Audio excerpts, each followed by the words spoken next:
The orbital bombardment had stopped 3 days ago. Not out of mercy. Captain Ryan Blake knew better than that. The Vorak had simply run out of worthwhile targets. New York burned below the USN Defiance like a dying candle. Smoke curled through shattered skyscrapers, mixing with the chemical haze left by the humanitarian plasma bombs. Blake's cybernetic fingers tightened around the railing of the observation deck. The arm was a gift from the last war, when the Zeperians had declared Earth a developing system in need of guidance. Captain Dr. Lisa Hayes stepped beside him, her datapad glowing with Red Cross insignias. They're hailing us again. On the main screen, the obsidian face of Ambassador Krell materialized. Forearms folded across his chest, the Vorak diplomat's crimson eyes narrowed with practiced sympathy. "Captain Blake," he rumbled, voice like grinding tectonic plates. "The intergalactic Red Cross has reached consensus. Earth is now officially designated a catastrophic failure zone." A chorus of alarms sounded across the bridge. Blake didn't flinch. He'd seen the reports, the emergency aid packages filled with nutrient paste that dissolved human gut bacteria, the rescue shuttles that scanned for mineral deposits instead of survivors. Krell continued, mandibles twitching. "Per Galactic Federation statute, your species will be relocated to sanctuary worlds. Your governments have already signed." A document flashed on screen. Blake recognized the forged signatures instantly. The last remnants of the UN had died in Geneva when the Vorak glassed it for containing hostile elements. "You're evacuating us at pulse rifle point," Blake said. "Call it what it is." Krell's bioluminescent veins pulsed blue, Vorak amusement. "Your species is too fragile for self-governance. Look at your cities, your wars. We are here to save you from yourselves." Hayes made a small noise in her throat. Blake shot her a glance. The xenobiologist had spent 6 years studying Vorak body language. That subtle jaw clench meant she'd spotted something. Outside, a swarm of Red Cross dropships descended through the smog.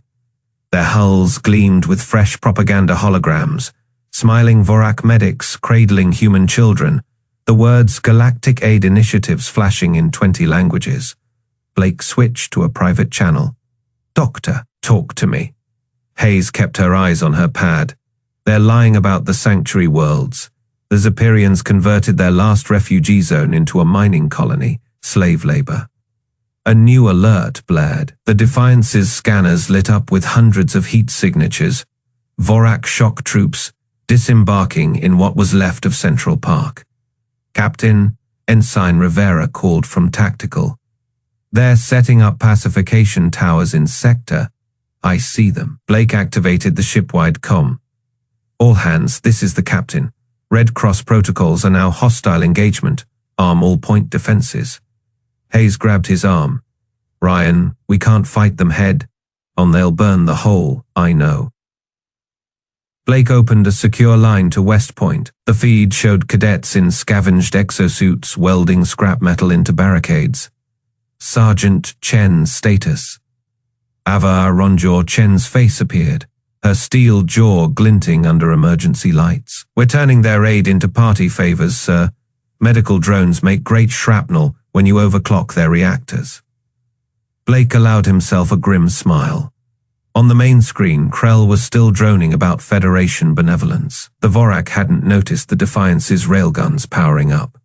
"Ambassador," Blake interrupted, "there is something you should understand about humans." Krell's frills stiffened. "Oh, we don't take charity." Blake nodded to tactical, "especially when it comes with occupation troops." The Defiance's gun spoke first. Plasma bolts tore through the nearest dropship, igniting its cargo of pacification drones in a chain reaction. The explosion lit up Manhattan like a second sunrise. Krell's image flickered. "You insane. Welcome to Earth," Blake said. "Population still fighting." Alarms wailed as Vorak battleships turned their weapons locks from the planet to the Defiance. Blake didn't care. Let them come. Hayes was typing furiously. "I've got a lock on their comms network. Their entire fleet runs on Red Cross emergency channels." Blake understood immediately. Jam them. Every frequency. Outside, the Vorak ships suddenly floundered, their formation breaking as navigation systems failed. The Defiance's crew cheered. Krell's hologram dissolved into static, his final words barely audible. "You will regret." Blake turned to Hayes. "How long until they reboot?" 6 minutes. Maybe 7. Enough time. Blake opened the cadet channel again. Chen's face reappeared, now streaked with grease and sweat. "Sergeant," Blake said, "tell the kids to grab their textbooks. First lesson starts now." Chen grinned, her steel teeth flashing, and the subject. Blake watched another Vorak dropship spiral into the Hudson. Applied Humanities. The Defiance's engines roared as it dove toward the burning city below. Human shadows moved through the ruins, not fleeing, but advancing, carrying jury-rigged weapons, dragging captured alien tech. Krell had been wrong about one thing. Earth wasn't a disaster zone. It was a school. The ruins of West Point's once pristine parade grounds now hosted a very different kind of drill. Cadet Jake Morrison wiped sweat from his forehead as he adjusted the jury-rigged harness of his mining exosuit. The left hydraulic actuator whined in protest. Its original owner, a Martian ore processor, long since vaporized in the first orbital strikes. "Morrison, quit fondling that junk and help me with the payload." Sergeant Ava Chen's voice crackled through the makeshift comms system wired into their helmets. Her steel jaw gleamed under the flickering floodlights as she wrestled with a crate marked Intergalactic Red Cross, Humanitarian Relief. Jake jogged over, his exosuit, his servos hissing. Inside the crate, vacuum, sealed bricks of nutrition paste shimmered under the warehouse lights. "You really think this'll work?" Ava pried, open a brick with her combat knife. The grey sludge smelled like wet cardboard. High protein, high calorie, stable at extreme temperatures. She scooped out a handful and packed it into a hollowed-out shell casing. Perfect bomb filler. Across the cavernous hangar, 24 other cadets worked under the watchful eyes of grizzled veterans. A former aerospace engineer supervised teenagers welding plasma cutters onto construction mechs. Near the broken windows, a group practiced field stripping captured Zephyrian pulse rifles using only their teeth and belt buckles. Dr. Lisa Hayes emerged from the shadows, her lab coat streaked with grease. She held up a disemboweled medical drone, its insectoid limbs twitching. Found the problem. Their triage protocols override basic security. Slap a Red Cross beacon on anything, and their systems won't fire on it. Ava grinned, her steel teeth flashing. "So we walk right up to their battleships holding bandages." "Better," Hayes tossed the drone to a waiting cadet. "Their own hospital ships will evacuate our boarding parties." A commotion erupted near the entrance. Captain Blake strode in, his cybernetic arm whirring as he hauled a massive crate. The cadets gathered around as he kicked it open, revealing stacks of pristine Vorak body armor, courtesy of our benefactors. Blake tossed a chest plate to Jake. "Their humanitarian aid includes combat gear for peacekeeping forces." Jake turned the armor over. The inner lining still had Vorak bloodstains. They weren't planning to leave, were they? Blake's smile didn't reach his eyes. First lesson of interstellar relations. Anyone bringing an army with their charity isn't here to help. Ava slammed a fist into her palm, the steel clang echoing. "So we return the favor. Teach them what human gratitude looks like." Hayes activated a holographic map above a gutted classroom podium. The projection flickered, showing the Arizona desert where the Zephyrians had set up their largest processing center. "They're shipping our people off-world as refugees. We hit them tomorrow." Murmurs spread through the cadets. Jake tightened his grip on the Vorak armor.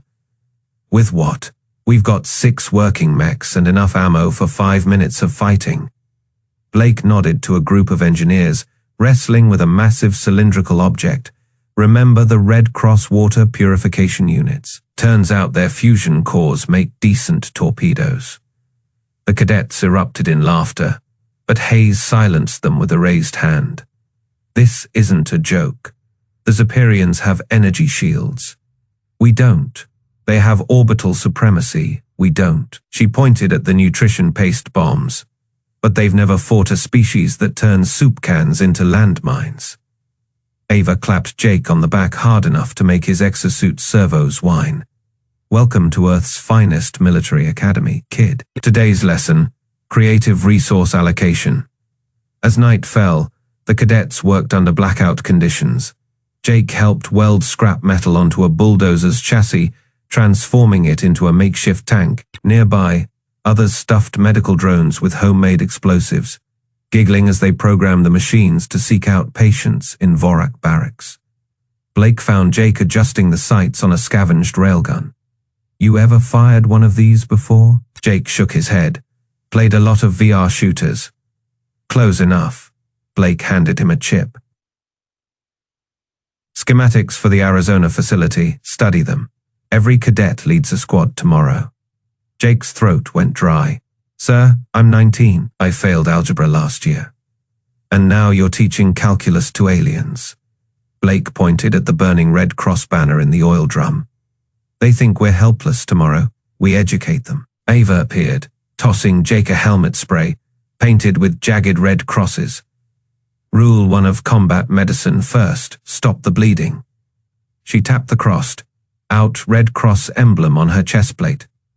We're the tourniquet. As Jake lay awake that night, listening to the distant thunder of alien patrol ships, he realized the truth. Earth wasn't a disaster zone. It was a crucible, and humanity was just beginning to reshape the galaxy in its image. The Arizona sun beat down on the cracked asphalt, heat waves distorting the remains of what used to be interstate. Jake Morrison wiped sweat from his brow, his fingers leaving streaks of grease across his forehead. The construction mech he'd welded together from mining rig parts creaked as he adjusted its plasma cutter arm. It wasn't pretty, but it would do the job. Eyes up, cadets, Sergeant Avachen's voice crackled through the makeshift comms. Her exosuit, his hydraulics hissed as she crouched behind a ruined overpass. Zephyrian convoy, incoming 2 hover tanks, 6 transports right on schedule. Jake's squad fanned out behind him, 18-year-olds with scavenged armor and weapons that had been farming equipment 3 months ago. Maria Santos checked the charge on her jury-rigged railgun. They really think we're just gonna line up for their processing, huh? A chuckle ran through the squad. The Zephyrians had turned Phoenix into a refugee center, a fancy word for a prison camp. Their overseer, Vex, with his glowing blue frills and condescending smile, loved giving speeches about civilized relocation. Remember the plan, Ava said. We hit fast, hit hard, and disappear before their air support gets here. Morrison, you're on point. Jake tightened his grip on the mech's controls. The Red Cross transponder they'd stolen last week sat bolted to his shoulder, blinking innocently. Copy that, Sarge. The convoy appeared on the horizon, sleek alien hovercraft kicking up dust. Jake took a deep breath. 3 months ago, he'd been hiding in a basement while orbital strikes turned his city to rubble. Now he was about to ambush an alien military unit with a glorified forklift. The lead hover tank scanner pinged their transponder. Its turrets remained lax.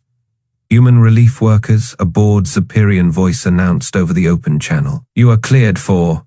Jake's plasma cutter flared to life, surprise.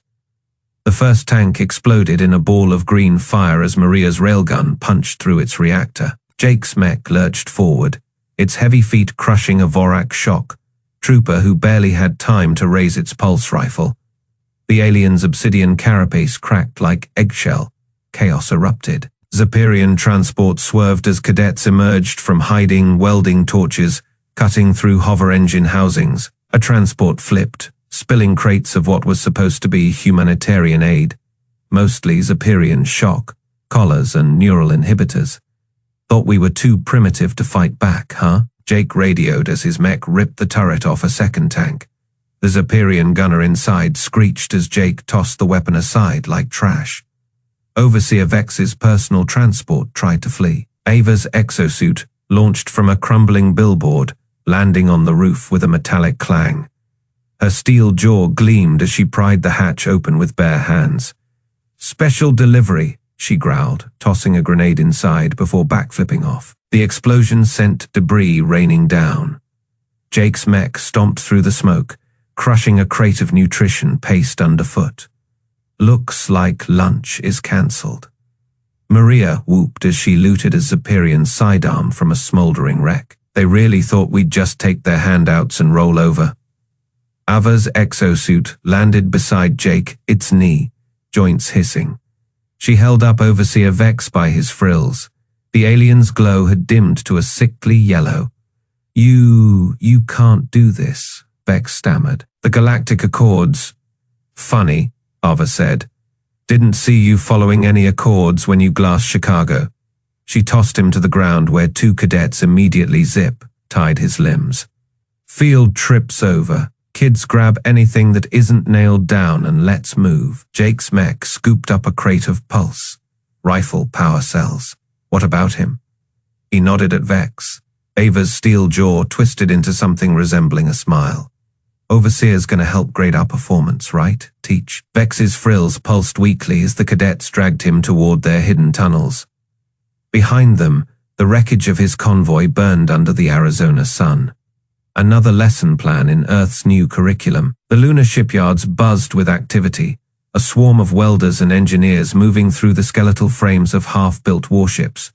Sparks rained down like meteor showers as plasma torches cut through scavenged alien plating. Admiral Thalassa limped down the gantry, her one good eye scanning the progress. The acid scars on her face twisted as she smiled. 3 weeks, she muttered. 3 damn weeks to turn their charity into a knife. Below her, the USN Atlantica took shape, a jagged beast of mismatched armor and stolen Vorak thrusters. Its prow bore the mark of the intergalactic Red Cross slashed through with black paint. Crews scrambled over its surface like ants, bolting on railguns stripped from Zephyrian wreckage. Dr. Lisa Hayes waited near the bridge access, her fingers dancing across a stolen datapad. The xenobiologist's calm demeanor hid the schematics flashing on her screen, blueprints for a sabotage she'd been planting in alien systems for months. "You're late, Admiral," Hayes said without looking up. Thalassa snorted. "Had to convince the Zephyrian aid workers their orbital scans were malfunctioning. Turns out, a few well-placed MP charges make for great interference." She leaned on the railing, watching a team of cadets haul a thruster coil twice their size. "You sure this will work?" Hayes finally looked up, her eyes sharp. "The Vorak gave us medical nanites to strengthen our fragile biology. I reprogrammed them to eat polycarbide plating. Their dreadnoughts won't know what hit them." A klaxon blared. Across the yard, spotlights swung toward the main hangar. Jake Morrison and his squad marched in, their construction mechs still streaked with Arizona sand and Zephyrian blood. The kid had grown up fast, his baby face hardened by combat, his movements precise as he dismounted. "Field test went well," Jake called up to Thalassa. "Their hover tanks burn real pretty." Hayes arched an eyebrow. "And the transponders?" Jake tossed her a dented Red Cross beacon. "Worked like a charm. They never saw us coming." Thalassa clapped him on the shoulder. "Good, because you're not done yet." She pointed to the Atlantica. "Maiden voyages in 12 hours, slingshot around Jupiter, straight into the Vorak blockade." Jake's squad exchanged glances. One of them, a wiry girl named Reyes, whistled. "That is suicide." "No," Thalassa corrected. "That is the exam." Hayes handed Jake a data chip. "Every Vorak ship has a weak point, their medical base. Their own safety protocols keep them unshielded. Fly this into their hangar, and the nanites will do the rest." Jake turned the chip over in his palm. "What is the payload?" "Remember those nutrition paste bombs Sergeant Chen rigged? Think of this as the advanced course." Night shift brought a hush over the shipyard. The Atlantica loomed nearly complete, its jagged silhouette cutting across the earth, hanging in the blackness above. Thalassa stood at the observation deck, watching the final armor plates lock into place. Captain Blake's voice crackled over her comb. "Federation just announced another humanitarian conference. They're calling for our unconditional surrender. Thalassa smirked. Tell them we'll RSVP after graduation. Blake chuckled. You really think this will work? Below, the Atlantica's engines flared to life, casting long shadows across the lunar dust. Thalassa's eye gleamed in the reflected light. They gave us a label, she said. Now we'll give them a grade. The launch shook the shipyard. The Atlantica tore free of its moorings, its stolen Vorak engines screaming as it punched toward the stars. Jake sat strapped into a jury-rigged fighter bay, his hands steady on the controls. Reyes gripped the seat beside him, her knuckles white. Ever flown against a dreadnought before? She asked. Jake grinned. There is a first time for everything. The slingshot around Jupiter was a blur of crushing G-forces and screaming metal. The Atlantica's hull groaned, but it held, just like Thalassa promised. Then the Vorak blockade appeared, a wall of obsidian warships bristling with weapons. Transponder active, Jake radioed. The Red Cross beacon on his fighter blinked innocently for a heartbeat. Nothing happened. Then the Vorak ships parted, their hangar bays sliding open in welcome. Hayes's voice crackled over the comm. Remember, medical bays are starboard side. Don't miss. Jake's fighter shot forward, weaving through the startled Vorak patrols. The dreadnought loomed ahead, its massive doors yawning wide. Final exam time, Jake muttered, and punched the throttle. The explosion lit up the blockade like a supernova. The nanites tore through the dreadnought's hull, chewing through bulkheads and igniting ammunition stores. One by one, the Vorak ships shuddered as Hayes's virus jumped from system to system. On the Atlantica's bridge, Thalassa watched the carnage unfold. The Vorak flagship listed, its engines sputtering. Admiral, a crewman shouted, we're receiving a transmission. The main screen flickered to life. A Vorak commander stared back, his forearms raised in surrender. Cease fire, we accept your terms. Thalassa leaned forward, her scarred face filling the screen. Terms, this isn't a negotiation. She nodded to Hayes. It is a lesson. The transmission cut as the flagship's core detonated. The Atlantica rode the shockwave, its prow gleaming in the firelight. Jake's fighter streaked back to the hangar, Reyes whooping behind him. Hell of a field trip. Thalassa allowed herself a rare full smile. Wait till they see what we do for finals. The Galactic Federation Senate chamber hummed with uneasy energy. Hundreds of alien delegates floated in their designated pods, bioluminescent frills and sensory tendrils twitching with discomfort. Ambassador Krell adjusted his ceremonial obsidian chestplate for the third time, his four hands fumbling with the clasps. The Vorak diplomat's usually imperious voice carried a new tremor. This emergency session will now. The main holographic display flickered to life before he could finish. Captain Ryan Blake's scarred face filled the projection, his cybernetic left arm glinting as he leaned forward on the US Atlantica's command chair. Behind him, human bridge crew worked at stations built from salvaged alien tech and scrap metal. Sorry to interrupt your pity party, Blake said. His grin showed too many teeth. Thought you might want a progress report. Krell's ventral plates vibrated with suppressed rage. You violate 17 interstellar protocols by showing you what your humanitarian aid really accomplished. Blake tapped a control. The display split to show footage from Earth's surface. The images hit like plasma fire, where smog-choked ruins had been fortress. Cathedrals now rose from the earth, their spires built from the wreckage of Vorak dropships. Children in patched uniforms drilled with repurposed mining lasers in what had been Central Park. A group of cadets no older than 16 fields stripped a Zephyrian pulse rifle with terrifying efficiency. Their instructor, Sergeant Ava Ironjaw Chen, barking corrections through her steel jaw implant. Dr. Lisa Hayes appeared on screen, her hands stained with alien coolant fluid. Turns out your medical nanites make excellent hacking tools, she said sweetly. Who knew healing protocols could rewrite warship firewalls? The chamber erupted. A Cerelion delegate's floating eye, orbs contracted to panicked dots. Those are restricted military, classified. Blake interrupted. Not anymore. The footage changed again, showing the lunar shipyards where the Atlantica had been born. Human engineers in scavenged environment suits welded alien hull plating onto new warships. The camera zoomed in on one vessel's prow, a red cross symbol, violently crossed out in black. Krell's translator implant stuttered. You were supposed to accept our help." Admiral Thalassa's scarred face replaced Blake's on screen. Her single remaining eye burned with cold fury. "We did. Your charity taught us everything." The footage cut to Arizona, where Jake Morrison's squad ambushed a Zephyrian convoy using stolen Red Cross transponders. Lesson 1. Never give your enemy the tools to destroy you. The Vorak High Chancellor's voice boomed across the chamber, his bioluminescent stripes pulsing crimson. "This is an act of war." Blake reappeared, his smile gone. "No. War was when you bombed New York for our own good." He leaned closer to the camera. "This is education."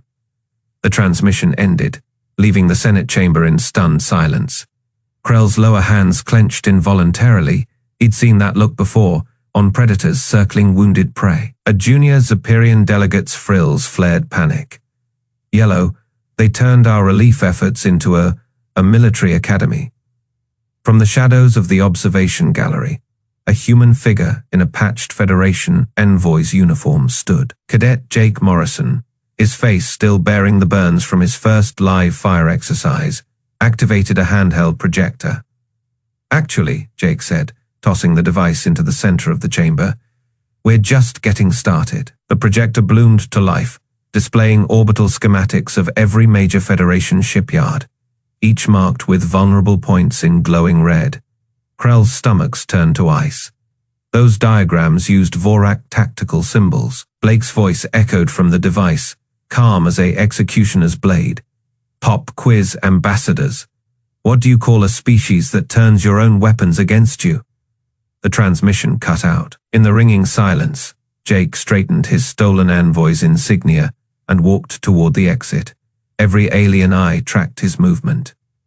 "Answer," Jake said without turning. "The graduates."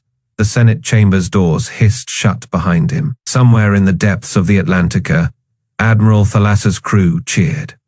The first lesson had been delivered. Now they'd see if the galaxy could pass the test.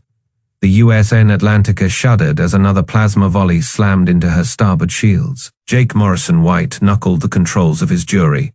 Rigged fighter, a Zephyrian scout ship, welded to a mining drone's thrusters. Warning lights painted his cockpit crimson. "Jake, you're drifting into Carrier 3's kill zone." Ava's voice crackled through his helmet. On the tactical display, 3 massive Zephyrian carriers formed a triangle around Mars, their gravity wells distorting the red planet's thin atmosphere. "I know what I'm doing," Jake lied. He thumbed the arming switch for his payload, 6 stolen medical nanite canisters, labeled Triage Protocol, Emergency Stabilization. The Red Cross logo gleamed innocently on each cylinder. Aboard the Atlantica, Admiral Thalassa watched the battle unfold through a cracked view screen. Acid burns from a previous engagement still oozed down her cheek. Status of the nanite dispersal. Dr. Hayes adjusted her glasses, fingers dancing across a console spliced with alien circuitry. Modified as ordered, instead of tissue regeneration, they'll now consume any carbon-based polymer at an explosion rocked the bridge. Exponential rates. Out in the fray, Jake Barrel rolled through a storm of plasma fire. His fighter's makeshift armor peeled away in molten strips. A Zephyrian interceptor locked onto his tail, its pilot's bioluminescent frills visible through the canopy. "Eat vacuum," Jake muttered. He yanked the throttle backward, flipping his fighter upside down mid-stride. The interceptor overshot straight into the path of Ava's boarding shuttle. The shuttle's reinforced prow smashed through the interceptor's cockpit. Ava stood braced in the airlock, electrified scalpel in one hand, plasma torch in the other. Her steel jaw gleamed. Right on schedule. Jake's targeting computer finally chimed. He was close enough to see the pause on Carrier 3's hull. Fire in the hole. He punched the release. The nanite canisters spiraled toward the carrier's ventral hangar for 3 heartbeats. Nothing happened. Then the Zephyrian ship's outer plating began bubbling like boiling tar. Inside the carrier, alarms warbled in panicked frequencies. Overseer Vex scrambled across the command deck, his frills flashing emergency crimson. Containment breach. Hull integrity. The deck lurched. Vex grabbed a console just in time to see the bulkhead dissolve into black sludge. The last thing he heard was a human voice over the comms. "Don't worry, we're certified first responders." Aboard the Atlantica, Thalassa watched Carrier 3's midsection collapse inward. The other two carriers broke formation, their thrusters flaring in retreat. "Admiral," shouted a lieutenant, "Carrier 1's launching escape pods." "Let them go," Thalassa said. She tapped her comb. "All cadets fall back to the Atlantica. We've got their attention now." Jake's fighter sputtered as he veered toward the battleship. Half his console was dead. "Ava, you good?" "Static then.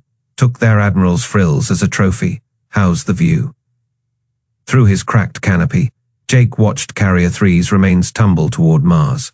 The other carriers were already warping out, their hulls pockmarked with nanite scars. On the Atlantica's bridge, Dr. Hayes studied the sensor data. "Nanites will burn out in 6 hours. Plenty of time to salvage what's left." Thalassa nodded. "Send word to Earth. Tell them," she smirked. "Tell them the Red Cross sends their regards." Jake finally docked, his fighter held together by prayer and duct tape. As the hangar bay pressurized, he heard cheering. Cadets swarmed the deck, some still in patched, up exosuits, others waving Zephyrian sidearms. Ava met him at the ramp, her scalpel dripping blue blood. She tossed him a Vorak shock trooper's helmet. "Souvenir next time, try not to almost die." Jake caught it. The helmet's visor was cracked, just like Earth had been 3 months ago. He grinned. Wouldn't miss graduation for anything. Outside, the wreckage of Carrier 3 burned up in Mars' atmosphere. The light reflected in 1,000 portholes across the Atlantica, each one framing a human face. Not victims, not patients, students. The Vorak High Chancellor's hologram flickered above the ruins of what had once been Geneva. His obsidian skin, usually polished to a mirror sheen, now bore deep cracks from stress. 4 hands clasped together in what humans had learned was a gesture of desperation. "Captain Blake," the Chancellor's voice boomed across the bridge of the US and Atlantica. "This conflict serves no purpose we came to. Save us." Blake interrupted, leaning back in his command chair. His cybernetic arm whirred as he gestured to the viewport. Outside, Earth's orbit bristled with salvaged warships, Zephyrian carriers refitted with human railguns, Vorak dreadnoughts now flying under black and red banners. Funny, looks like we saved ourselves. In the Academy courtyards below, cadets marched in perfect formation, not with the stiff precision of alien troops, but with the loose, confident swagger of predators. Jake Morrison led the newest squad, his construction mech now armored with scavenged Vorak plating. The red cross symbol had been painted over, replaced by a rifle crossed with a scalpel. "You don't understand," the Chancellor insisted. "The Federation never intended to lose." Dr. Hayes cut in, her fingers dancing across a stolen Zephyrian console. "Funny how that works." A holographic projection flared to life above them, the Galactic Senate in chaos. Flames flickered from the Krillian delegation's bioluminescent frills. The Octavian ambassador's tentacles knotted in distress. Blake zoomed the display onto one particular feed. A Vorak news anchor, his mandibles trembling, spoke to the camera. "Breaking update. The Intergalactic Red Cross has issued a formal apology. Earth is no longer classified as a disaster zone. New designation, Strategic Threat Containment Zone." A laugh rippled through the Atlantica's bridge crew. Down on the surface, Ava Ironjaw Chen supervised the latest batch of recruits. They weren't just learning to shoot anymore. Now they practiced field surgery on captured Vorak shock troopers, using the aliens' own medkits. "Pressure here," Ava instructed, her steel jaw glinting as she nodded at a groaning Zephyrian officer. The cadet, a girl no older than 16, jammed a plasma cauterizer into the wound. The alien screamed. Good, now remember, pain is just feedback. In orbit, the Atlantica's comms crackled. A Zephyrian carrier, its hull still smoking from nanite corrosion, hailed them. Atlantica, this is Admiral Vex. We request medical assistance. Blake exchanged glances with Dr. Hayes. She smirked, tapping a button. A swarm of hacked Red Cross drones launched from the Atlantica's bays, their payloads replaced with electromagnetic pulse charges. Help is on the way, Blake said. The drones hit the carrier like locusts. Lights flickered out across its massive frame. Escape pods jettisoned in panic. Jake's voice crackled over the comms from the surface. Hey Cap, we've got a situation down here. Bunch of Vorak grunts just surrendered. They're begging for asylum. Blake leaned forward. Tell them Earth's accepting applications, but they'll have to pass basic training first. A cheer erupted through the Academy's ruins. Cadets dragged the bewildered aliens toward makeshift obstacle courses. One Vorak warrior, his pride clearly wounded, muttered, "This is barbaric." Ava backhanded him with her metal jaw. No, barbaric was bombing hospitals. This, she gestured to the training fields, where humans and former enemies now ran drills together. This is civilization. Above them, the last of the alien fleet retreated. The Atlantica's crew watched in silence as the stars reclaimed their lights. Blake keyed the ship-wide comm. All hands, this is the captain. Stand down from battle stations. Set condition 3 throughout the fleet. He paused, then added, "And someone get me a damn coffee." The bridge erupted in laughter. Down on Earth, Jake wiped grease from his forehead as he finished repairs on his mech. The Academy's new banner flapped in the wind above him, a black field with a single red emblem, a crossed rifle and scalpel. A cadet jogged up, breathless. "Sir, we just intercepted a Federation transmission. They're calling an emergency council meeting." Jake grinned. "Let me guess. Topic, how the hell did the charity case beat us?" The cadet nodded. Jake clapped him on the shoulder. "Good. Make sure they get front row seats to the after-action report." As the sun set over the rebuilt skyline, Blake's voice echoed across the planet. Wide comms. "Congratulations, Earth. You just failed their invasion." Somewhere in the stars, an entire galaxy shuddered.